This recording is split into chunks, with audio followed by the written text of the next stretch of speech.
আরে দেখ দেখ দেখ, হাত ঢোকা একটু।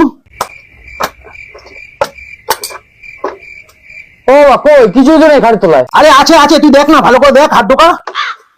ও ব্যাংক কিছু নেই, খাট দল তোমার ডেকে আনলাম, ভালো ব্যবস্থা আমি খেলছিলাম। আরে আমার কি দোষ, তোর মাই তো বললো খাটের তলায় সাপ ঢুকেছে।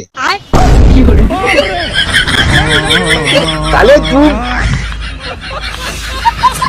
বাঙালিদের চাহিদা কি খতরনাক রে ভাই, বলে নাকি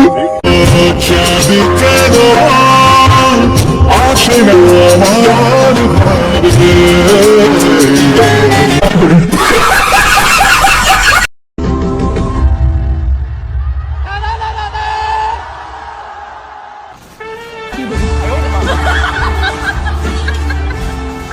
देख लो भाई। ख्वाबों में भी है तेरी सिलसिलेदारी, एक जैसा हाल